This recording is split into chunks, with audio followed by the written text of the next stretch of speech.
Hey guys, in today's video we're going to be creating a Calendula wax based lip balm. This lip balm is being created for the summertime, so that means indoors it will be a little bit thicker and in outdoors it will actually have a nice smooth texture in order for you to keep it firm. When you're outside it will still maintain its nice firm texture, but it will be smooth enough to rub onto your lips. This is a lip balm that you can keep in your car, keep outside with you or anywhere during the summertime. If you are interested in seeing that recipe, keep watching. The first we're going to add is our 8 grams of Calendula wax.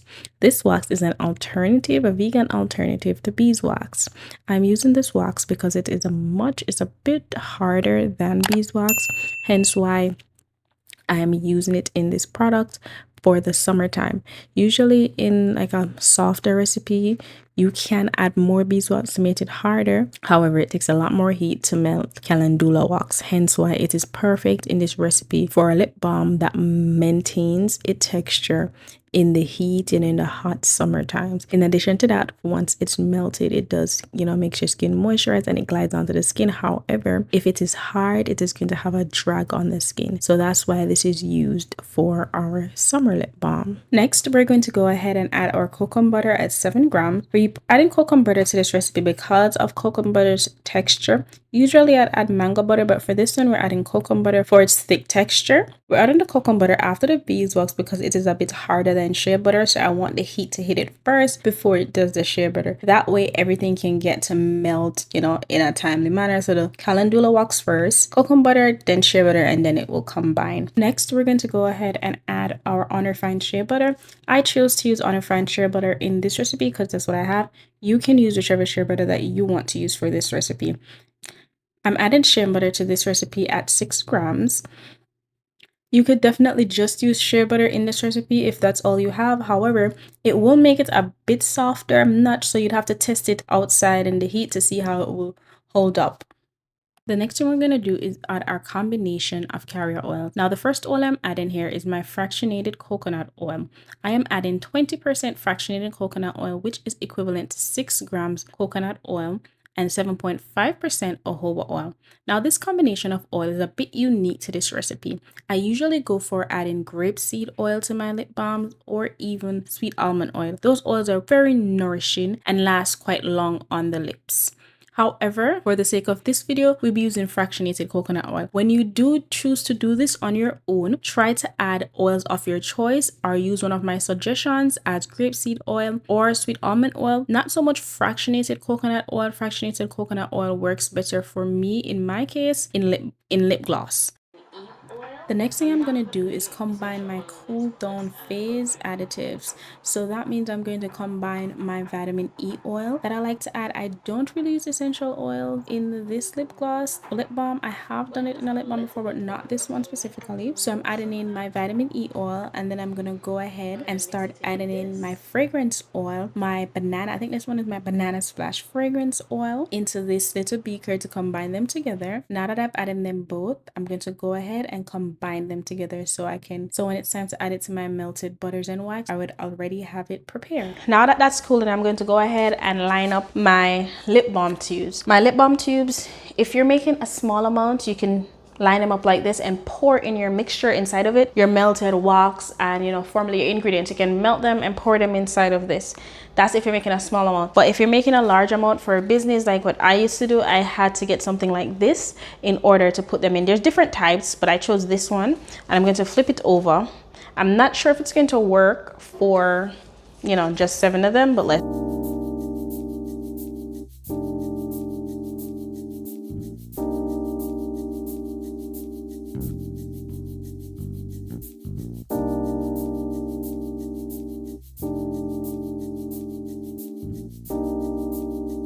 Okay guys, I tried it and it didn't work, and I kind of knew it wasn't because I've done this before. Here's the thing with lip balm tubes, they're not all made the same. So these are brambleberry lip balm tubes. When I get brambleberry lip balm tubes, they're not able to hold inside of this, right? However, when I get my lip balm tubes from SKS, I think it's the width or the size of the top part of the tube.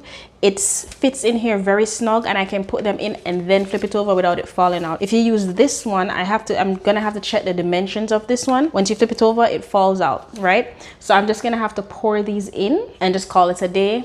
because that's what I would have to do. Like when I have the sets of brambleberry lip balm tubes, I just have to line them up, try to put them in here. Or there's another type that you can purchase. I'll put a picture of it here that you could put them in, but my own night that broke. Anyways, yeah. So I'll just line them up and pour them in here. Pouring in the fragrance, I didn't get to show that, but once you pour it in, because the mixture is cooler, which is the fragrance oil, we're gonna just sift it around a bit so we don't have any clumps once we're pouring in our lip balm tubes. All right, let's go ahead and start the lineup. All right, so we're gonna start with number 1, and we're gonna pour from our beaker, and we're gonna stop at that line right there. All right, there you go, and pour.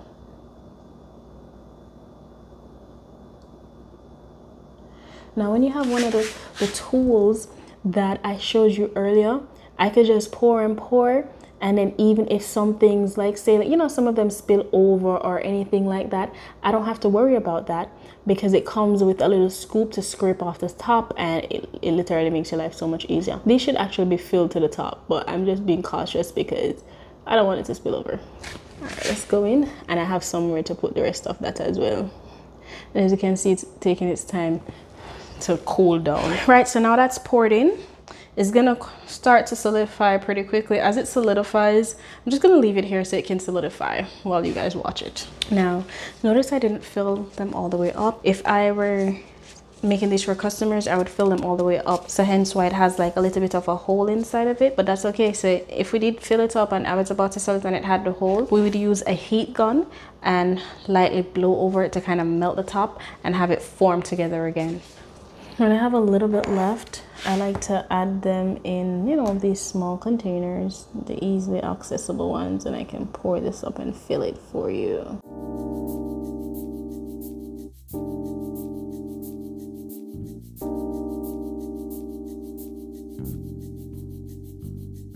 This is what it would look like filled up, and for anyone that has, like, if it's too filled, I would use this and I kind of scrape the top off.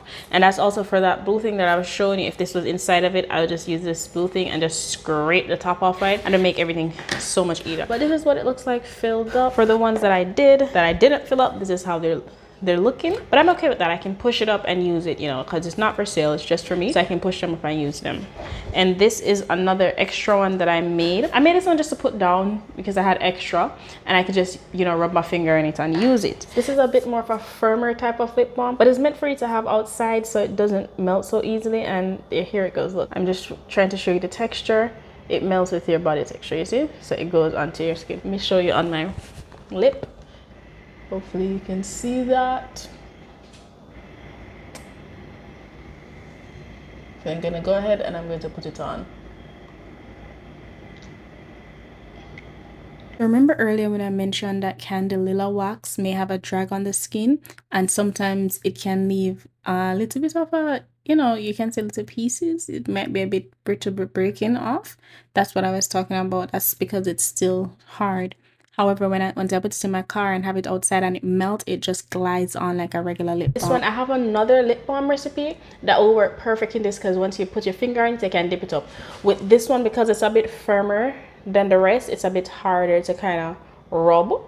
You can rub, but you know, you have to rub aggressively. If you have it in the stick, it's perfect for that, especially for the summertime, so it doesn't get as soft as quickly as the rest of them if you have it outside. So you can use it and rub it on your lip, but for this one it might have to be a little bit softer in order for you to use it in this. And this is how they look. And the next thing I'm gonna do is create some labels for them and put it on there. So I'm gonna show you the labels that I use. If you want to know like the size labels that I put on these lip balms, please let me know and I'll put it down below. I don't know if you guys already know, but I sell digital skincare business downloads, from thank you cards to Instagram story highlights. I do have a Prick My Brain session as well, and an e-guide as well to start your own skincare business on a budget. If you're interested in that, click the link below. If you enjoyed this video, then you may enjoy one of my other videos about how to make a simple whipped body butter, or just go ahead and watch my playlist on how to start your skincare business on a budget, and a lot of other informational tips and tricks as well. Thanks again, like and share.